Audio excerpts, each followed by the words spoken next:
Today, we're going to rebuild a P85.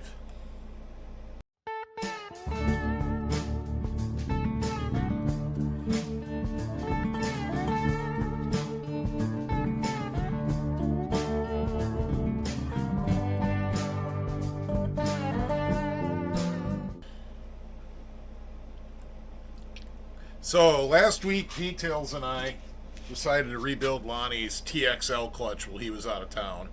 And I don't know, the rebuild went okay, but we were playing with some wireless microphones and the audio was absolute crap. Video's garbage. So today, I'm going to do it again. Today, I went over to the junk pile and I got a super worn out clutch. I'll bring you in for some details on that. But, you know, we're going to do the standard deal. Take off the top cover, bust the spider loose, change the bushings, rebuild the spider, put it back together. I'll walk you through it. I'll show you what tools you need, show you how to do it. I don't know. I'm not a clutch rebuilding expert.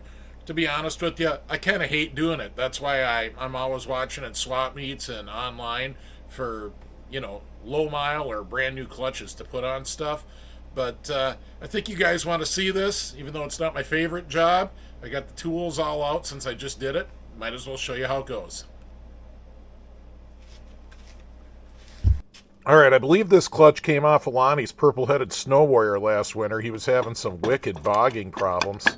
Well, we'll start with the analysis with the cover bushing. Yeah, that's a piece of junk. That's basically gone. You can see how much play there is. I'm sure you can see this in the video, but maybe I'll get closer. Hopefully that's focused in. Is there even a bushing there? Guess we'll flip it over and see. Oh, there's a bushing, but it's very, very worn out. All right, next onto the spider. Let's see. No roller. Great. Let's see, this roller is there. It's a little stiff, but it's all there. And then the third one. This one is like a half a roller. I don't know if that's coming out. The half that's there is kind of hidden on camera. And then the inner bushing. She's pretty junk too. So, this thing needs a full rebuild. Inner and outer bushings and a spider rebuild. So we'll get after it. Alright, so obviously taking the cover off is the first step of the rebuild. Next we got this jam nut here. And I got this EPI jam nut tool. I don't know, probably bought it at Dennis Kirk. And we'll get her indexed in. Oh yeah, special tool down there is the clutch base holder. So you do need something to keep your clutch from turning.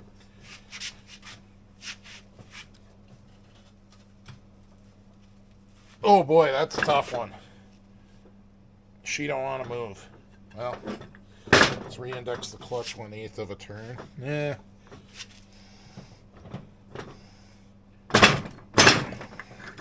All right, let's try the impact on that jam nut. All right, we got the impact on there. Got a 1/2 to 3/4 adapter. Oh, the impact does the trick.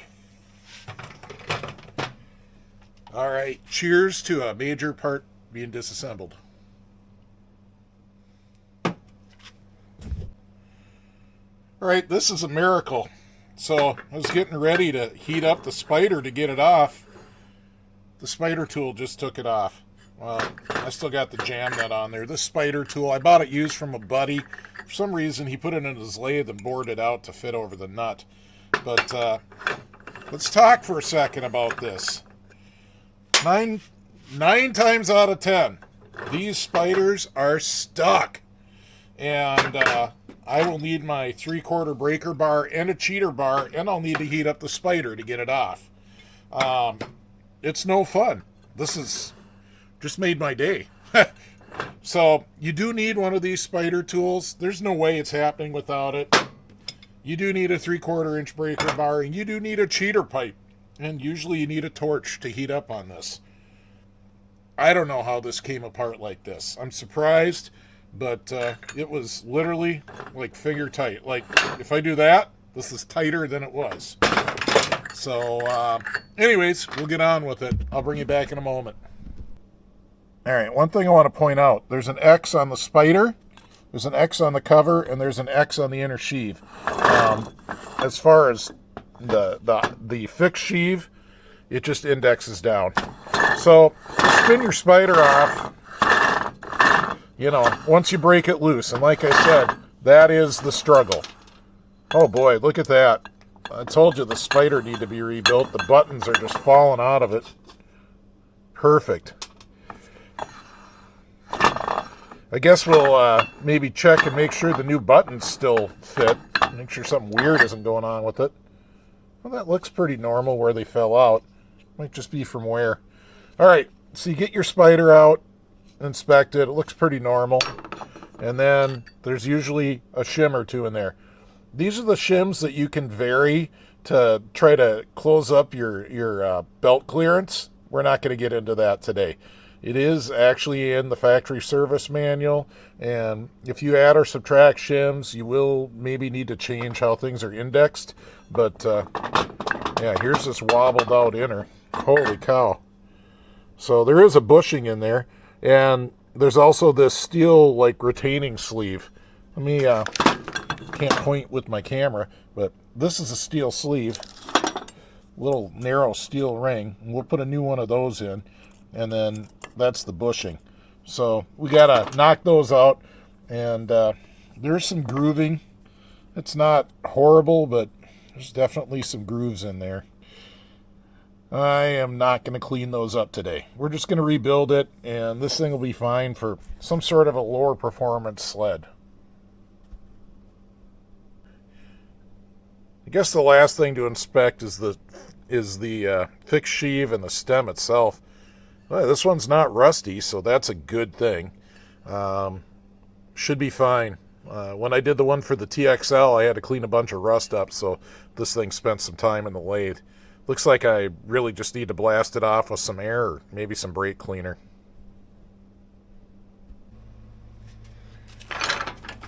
All right, so I got the movable. It's just sitting on a bogey wheel just to kind of protect it. Hopefully that works out good.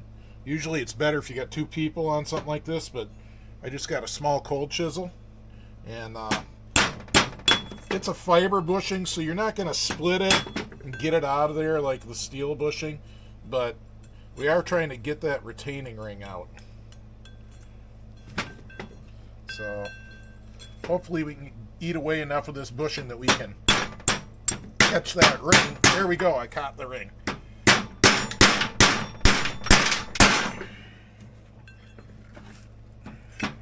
Catch the ring? Oh, I didn't catch the ring, I caught the bogey.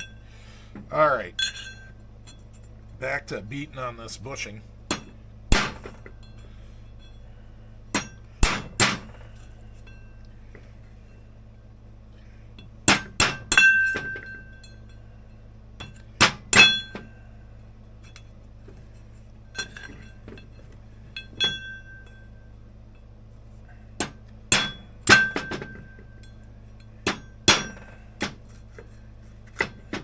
Starting to get some chunks out of that ring, out of that bushing. So we're going to go over to the lathe in a moment after I get that steel retaining ring out, and we're going to take out the rest of the bushing there.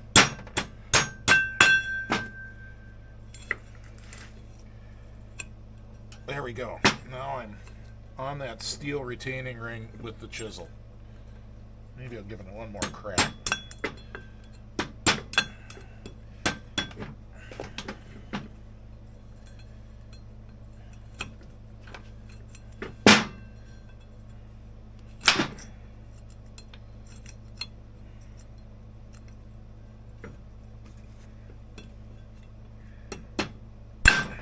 Dang.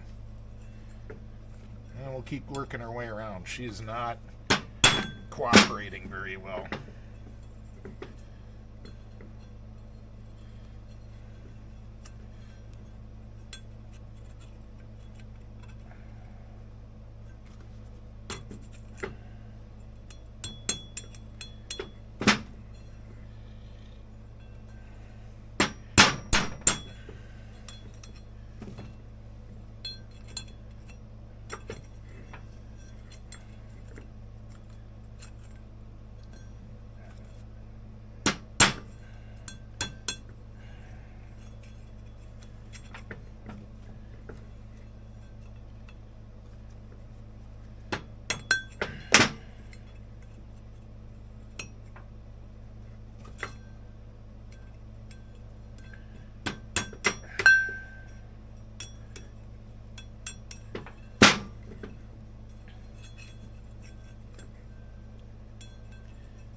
certainly losing a lot of the bushing, but haven't quite caught the edge properly yet. Maybe I'll get a screwdriver.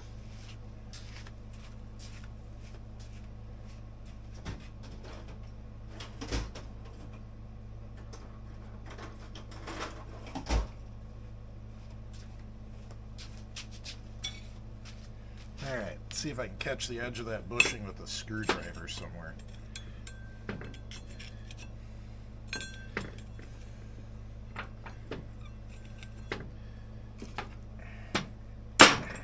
Come on.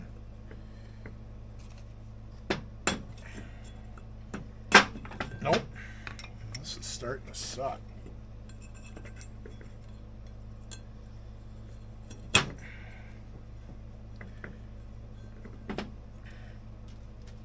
Good pile of bushing coming out.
Alright, I got that bushing out.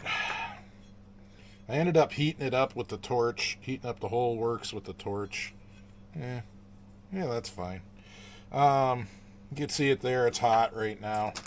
But it's not really a bushing, it's like a retaining sleeve that keeps the fiberglass bushing that you can see in there in. So the next thing I'm going to do is chuck this thing up in the lathe and use the lathe to actually remove that fiberglass. I will essentially machine it until it's really thin and basically just falls off. Alright, here's what I got going on at the lathe. So you can see there's minimal run out. Basically I chucked it up, just a bit, snug, and then tapped it in with the soft hammer, and then finally tightened it, and it didn't move when I finally tightened it. So that's good. We want it kind of true. We're going to go down pretty thin, but not, paper thin. So we want it true within a few thousandths. If it had, 30, 40 thou run out, well, that's too much. Tap her around a little bit. All right, here we are in the lathe. You can see I got the boring bar in there, and we're just going to go in, get her spinning, just touch off. Now I want to tell you, there's a ledge in the aluminum, in the sheath, so don't bore it all the way through. Stop before you get to the end of the bushing, and just make the bushing very, very thin.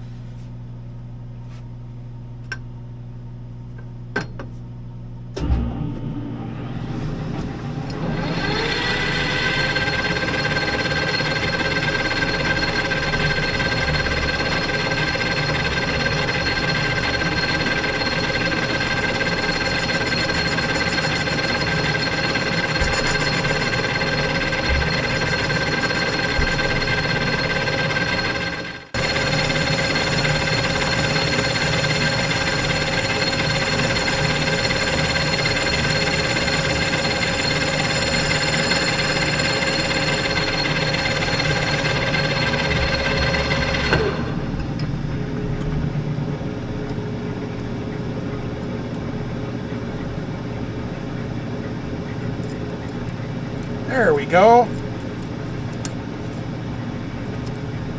The magic of the lathe.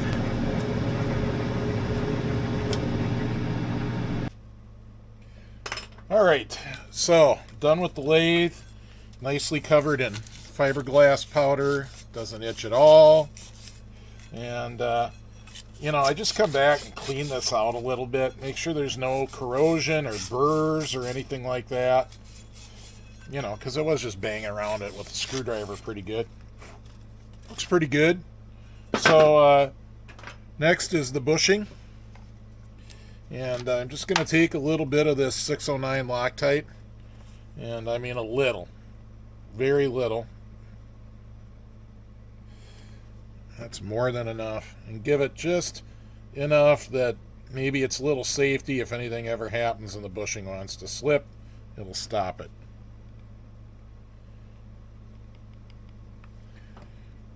Just wetting it. I don't want to go crazy. I don't want to make it impossible to take apart again in the future.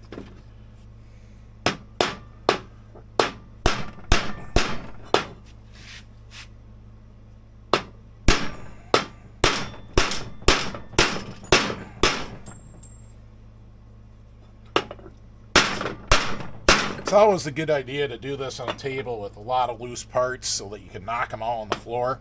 It's great.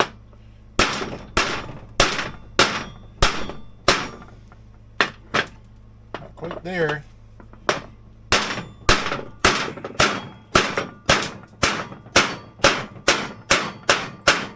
Alright, that feels like it's down. Sure enough, it is. It's right up to that lip I mentioned before. And then, usually put in a new ring. If you get a kit that doesn't get one, you can still get these rings from Polaris, which is where I got this one.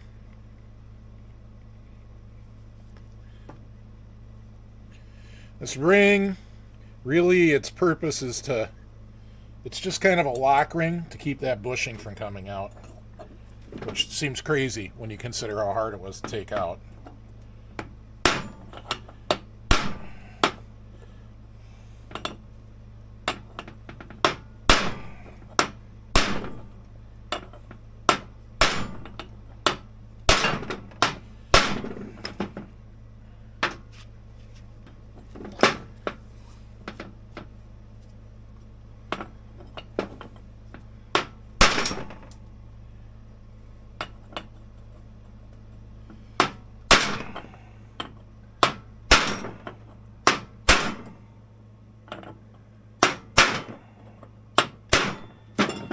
So there we go. It seats just below flush with the face.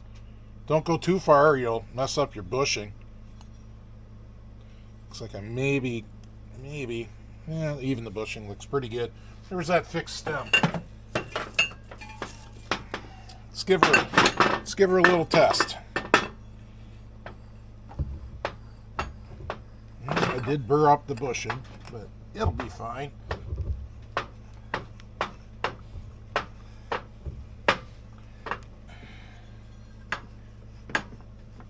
All right, so it's a little tight right there at the top. But then,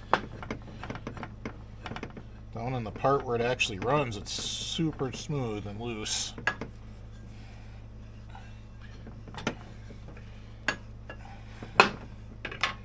Let me pull this out.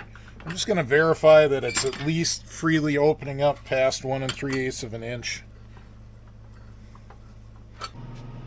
All right, back at the lathe again. Just going to polish it a little bit.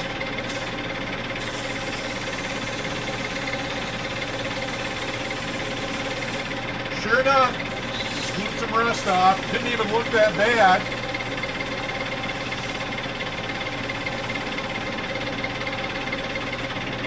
There's a little polish up where the outer bushing runs too.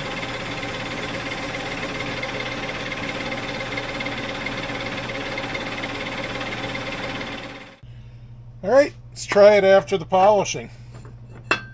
I'm going to call that a winner. Fell on under its own weight. Oh yeah, that's just fine.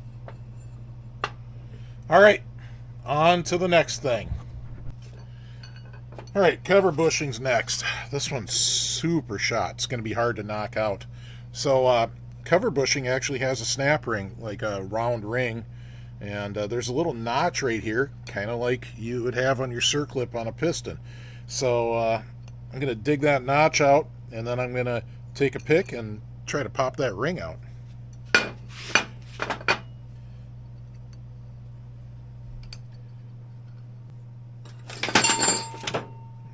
Try this little pick. It's got kind of a little curved end.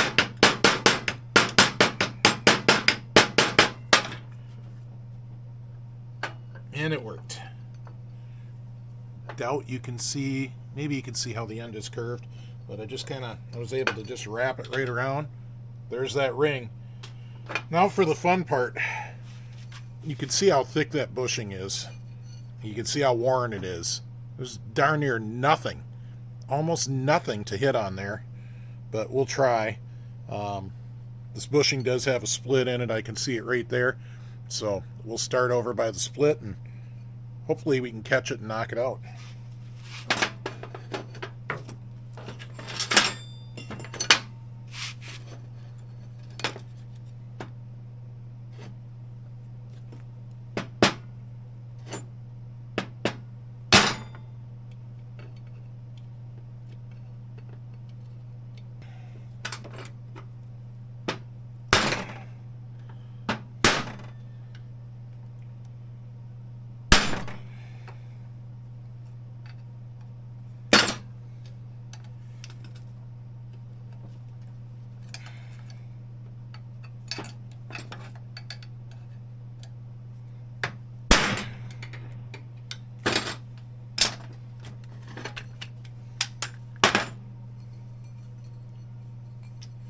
Just going to go grab that with the pliers and get it out the rest of the way.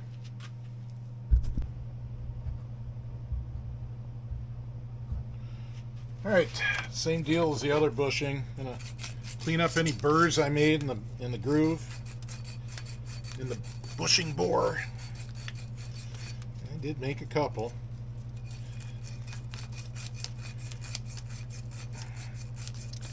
When that's done, a little green Loctite and drive her home.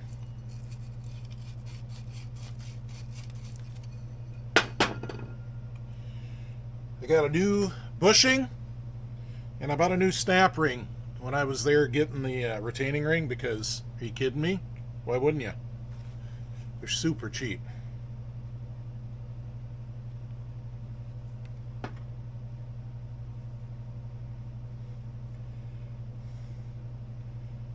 It's the thinnest green Loctite.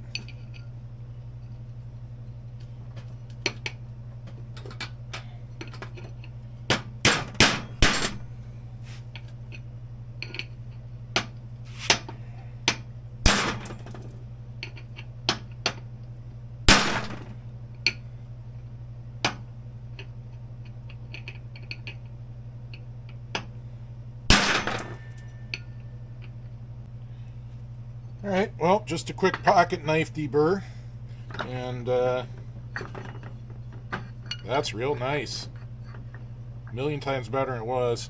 Still a little wobbly. I mean, let's face it, it's a used clutch. There's going to be some wear on the shaft too, but way, way better. Alright, it's time for the pin and roller kit. So, here we go. Pins, rollers, some shims, buttons. Don't forget buttons. So as far as taking these apart, I got this little vice grip that I will generally use to just grab the buttons out. Oh, there's already some shims behind that one. Couple shims there too. Alright, so I do that. Then I got this deep socket, and I need my punch. Here's my punch. So I don't know, just by luck I happen to have a socket that's basically the exact height. Now, holding it all with, well, you hammer, that is an art. understand there's tools that make this easier, but here we go. My pin's in there.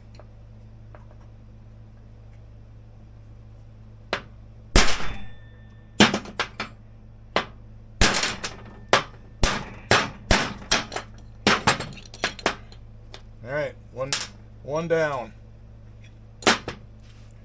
Here's the half a roller I mentioned earlier. Actually, it looks like it's maybe just the bushing.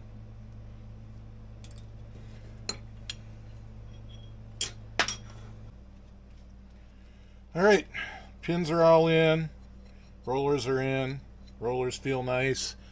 Everything was good. Everything took a pretty good beating to get it in there. So next is the buttons.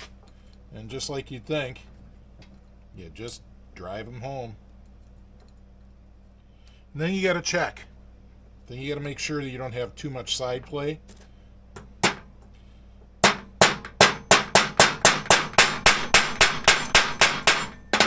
So there's one button. If you've seen one, you've seen them all.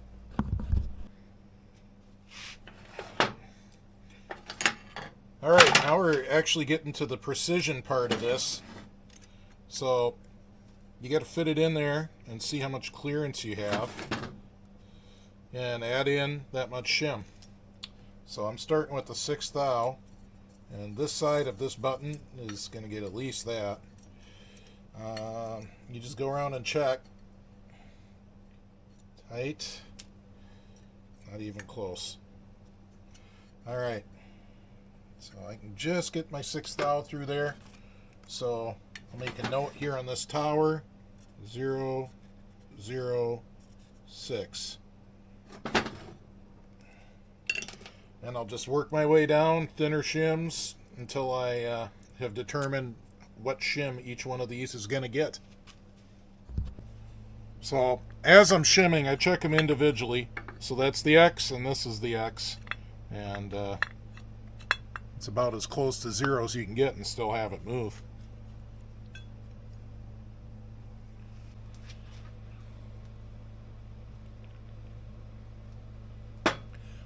We're getting there. Bushings are in. Pins and rollers are in. Buttons are shimmed. Next, we're going to put it back together. All right, so first we got the base. Good to go. Next, we got the movable sheave. Oh, like silk. Alright, let's get my cheaters on. Make sure I find my X's correctly. Got this X. And that's the X there. So, we're going to put our shims back in. Put our spider shims in. We're going to lift up the spider. And it's a little bit tight at the top because it's not worn. Whoops, almost forgot. Red Loctite. So, I'm going to give the spider just a tiny bit of red Loctite. Not going crazy. Some people might say that's crazy. But, there we go. Alright, back to my indexing. So there's the X. There's the X. Get this all the way up.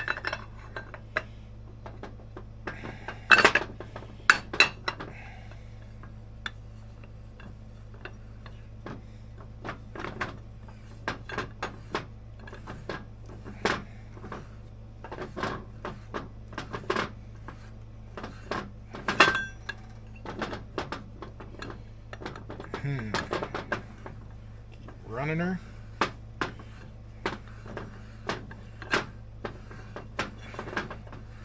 All right, it's torque time. I don't have a giant torque wrench for this, and I don't know. I don't know what to tell you. I just torque it for all I can torque it. So, start off like that, but then kind of get my body into it, grab the table. Oh, that was a lot more.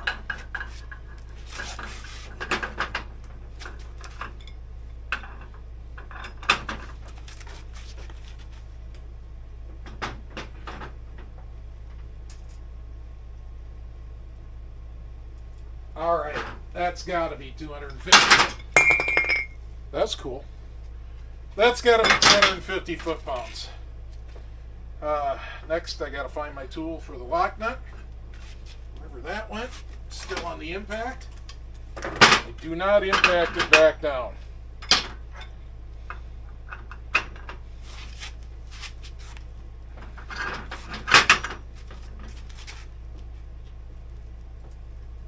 That's got to be about 200 probably. I don't know. You could tell. I'm kind of guessing. Ooh, clutch feels good. A little sticky yet. It's not worn in. It is zero clearance on everything. So I guess we'll put the cover on quick.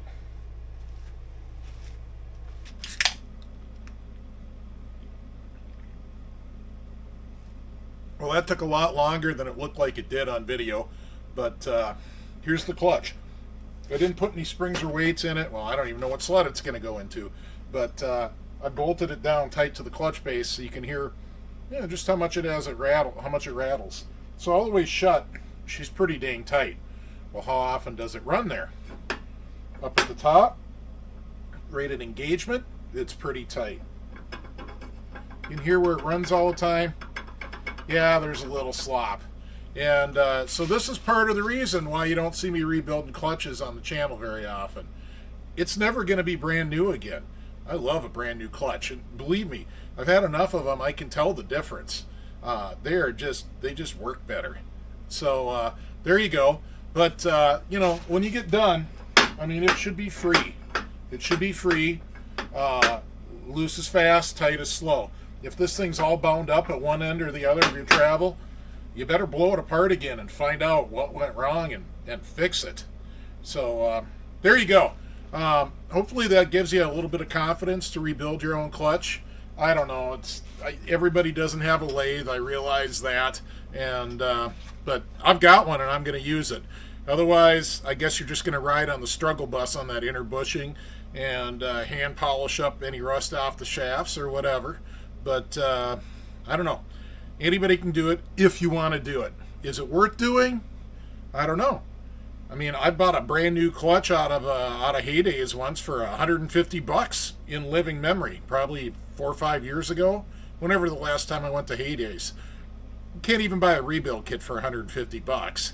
So keep an eye out for good new, brand new clutches or low mile takeoffs. If you can get those, I'd go that way before I'd rebuild. But if you can't, or you're a total cheapskate and you like to do things on the cheap, go for it. Rebuild it. Take your time. Do it right. Make sure you got all the tools before you start. And there's nothing too technical about it. So anyways, I want to say huge thanks to the patrons. You guys are the best. The patrons are the super fans of the channel, and they really keep us going. If you want to see your name up on the screen, go check out the patron. And also, the patrons get to watch all the videos ad-free and early on the Patreon. They'll probably see this one 2 weeks before you saw it. So it'll be almost the Princeton swap unless I start dropping 2 videos a week. So speaking of that, Princeton swap's coming up. We'll see you out there on Friday the 25th. I'll be wandering the swap, maybe at the racetrack later on when the races start after or around dark. So anyways, I don't know.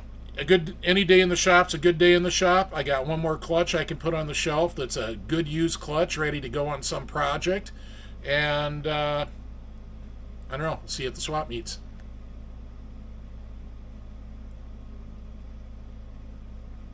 Oh, don't forget to get your Nutter Speed Shop shirt to wear to the swap meet. You'll be styling.